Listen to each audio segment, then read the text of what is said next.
അനേകം ബന്ധങ്ങളുടെ ഊടും പാവും ചേർന്നതാണ് നമ്മുടെ ഓരോരുത്തരുടെയും ജീവിതം. സ്നേഹിച്ചും പിണങ്ങിയും ഇണങ്ങിയും നമ്മൾ ഈ ബന്ധങ്ങളെ നട്ടുനനച്ച് വളർത്താറുണ്ട്. പിണങ്ങിപ്പോകുമ്പോൾ എല്ലാം അങ്ങ് കെട്ടുപോയെന്ന് തോന്നും. തളർത്തു വരുമ്പോൾ എല്ലാം അങ്ങ് ഭംഗിയായി എന്ന് തോന്നും. എങ്കിലും എവിടെയോ സംഭവിക്കുന്ന ഒരു ചെറിയ ഉലച്ചിൽ മതി പടുത്തുയർത്തിയ പല ബന്ധങ്ങളും തകർന്നു വീഴാൻ. പ്രിയപ്പെട്ടവരെ, പരസ്പരം നല്ല കമ്മ്യൂണിക്കേഷൻ ഉണ്ടെങ്കിൽ ബന്ധങ്ങൾ സുരക്ഷിതമായിരിക്കുമെന്ന് നമ്മൾ എപ്പോഴും കേൾക്കാറുണ്ട്. ഈ കമ്മ്യൂണിക്കേഷൻ എന്നാൽ വെറുമൊരു സംസാരമല്ല, അതിലെ മനോഭാവമാണ് പ്രധാനം.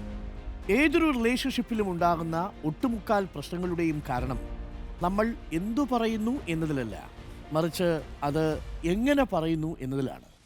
മറാത്തി എഴുത്തുകാരൻ ശിവാജി സാവന്തിൻ്റെ മൃത്യുഞ്ജയ എന്നൊരു നോവലുണ്ട്.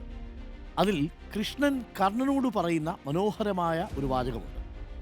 കർണ, നീ സത്യം മുഖത്തു നോക്കി തന്നെ പറയാൻ പഠിക്കണം. പക്ഷേ അത് കേൾക്കുന്ന ആളെ കൂടി മുഖവിലേക്കെടുത്തായിരിക്കണം. അപ്പോൾ അയാൾക്ക് വേദനയല്ല, മറിച്ച് സന്തോഷമാണ് ഉണ്ടാവുക.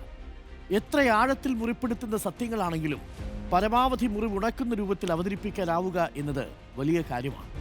മറ്റൊരാളെ വിമർശിക്കാൻ ആർക്കും സാധിക്കും.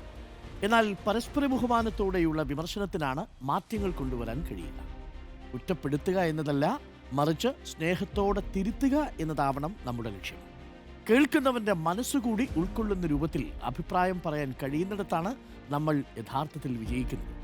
നല്ല വാക്കുകൾ കൊണ്ട് നിർമ്മിച്ച പാലങ്ങൾ ഒരിക്കലും തകരില്ല. ഓരോ വാക്കിലും അല്പം കരുണയും ലേശം ബഹുമാനവും കലർത്താൻ നമുക്ക് ശ്രമിക്കാം.